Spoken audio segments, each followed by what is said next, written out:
Bonjour à tous et bienvenue sur le Morning Call de ce vendredi sur Africa News.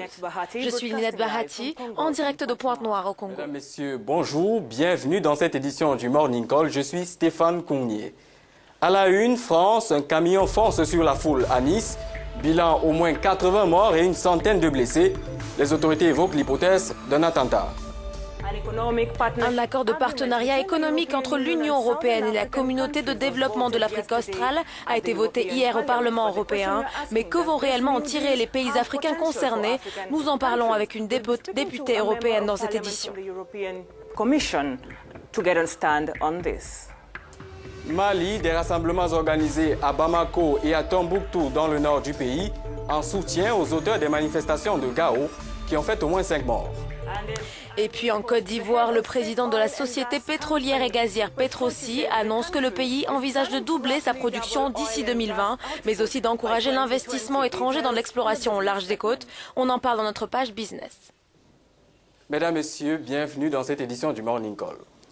Ouvrons tout d'abord cette édition par cette attaque survenue hier soir, jour de fête nationale à Nice, dans le sud de la France. Selon des sources judiciaires françaises, un camion de couleur blanche a foncé à pleine vitesse sur des milliers de personnes, parmi lesquelles de nombreux étrangers qui s'étaient rassemblés pour regarder le feu d'artifice du 14 juillet, faisant près de 80 morts.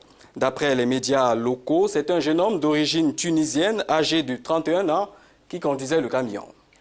Et puis le président français a affirmé que le caractère terroriste de l'attaque de Nice est indéniable. Écoutez sa réaction. La France a été frappée le jour de sa fête nationale, le 14 juillet, symbole de la liberté, parce que les droits de l'homme sont niés par les fanatiques et que la France est forcément leur cible. J'exprime, au nom de la nation éplorée, notre solidarité à l'égard des victimes et de leurs familles. Tous les moyens sont déployés pour venir en aide aux blessés. Le plan blanc qui mobilise tous les hôpitaux de la région a été déclenché.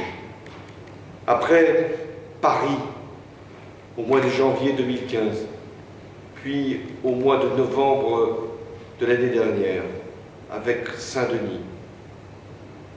Voilà que Nice est à son tour touchée. C'est toute la France qui est sous la menace du terrorisme islamiste. Je vous le disais en titre, des rassemblements ont été organisés jeudi à Bamako et à Tombouctou dans le nord du Mali, en soutien aux auteurs des manifestations de Gao qui se sont tenues mardi et qui ont fait au moins 5 morts.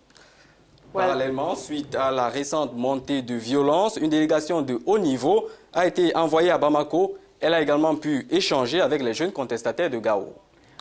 C'est vrai, et ces manifestants, Stéphane, dénoncent l'introduction de nouvelles autorités intérimaires chargées de contrôler la région. Elles vont accorder plus de pouvoir aux groupes armés et ne vont pas améliorer les conditions de vie de la population locale, selon eux. Alors, Adam Thiam est un journaliste malien.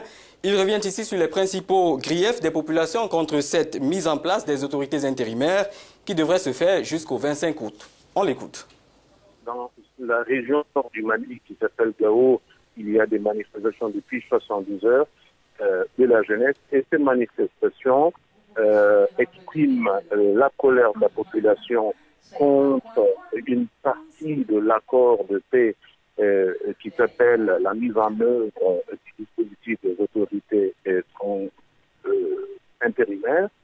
Il y a aussi une espèce de ras-le-bol contre le chômage de la jeunesse qui réclame d'être démobilisés et réinsérés dans l'armée, comme le seront les combattants des ex-mouvements armés signataires de l'accord. Et il y a enfin le coût de la vie, le carburant. Le prix du carburant a pratiquement doublé dans la région, passant de 400 à 1000 francs le litre d'essence. Alors, va-t-on tout droit vers un bras de fer entre les populations et ces autorités intérimaires? Alors, je vous avais dit que à l'heure d'aujourd'hui, le bilan fait quand même 5 morts beaucoup de blessés, une très grande tension, mais aussi une concertation entre les gouvernements dont 4 représentants sont dans la ville de Gao, en concertation avec les représentants des mouvements de jeunesse qui sont effectivement à l'origine de ces manifestations. On espère simplement qu'un bon compromis va être trouvé. Hier, la mission dont il n'était pas prévu qu'elle passe la nuit à Gao y est restée. Elle doit rentrer à Bamako aujourd'hui. Aujourd'hui, jeudi, nous ne savons pas pour l'instant quelles sont les avancées qui ont été obtenues avec cette concertation entre la mission gouvernementale et les représentants des manifestants de Gao. Pour terminer, quelle solution faut-il envisager pour régler cette crise? Quelle est la marge de manœuvre dont disposent les autorités de Bamako? Alors, la marge de manœuvre du gouvernement, comme celle des manifestants, est très étroite. Il y a un accord qui a été signé il y a un an. Alors, ce qu'on a fait au moment où c'est extrêmement difficile de venir le dire maintenant. En même temps, effectivement, on peut comprendre un peu l'état d'âme des populations qui craignent de voir revenir dans les villes ceux justement qui faisaient partie des forces d'occupation du nord du Mali de 2012 à 2013, avec jusqu'au moment où l'intervention française en 2016 effectivement a mis fin à libérer le pays.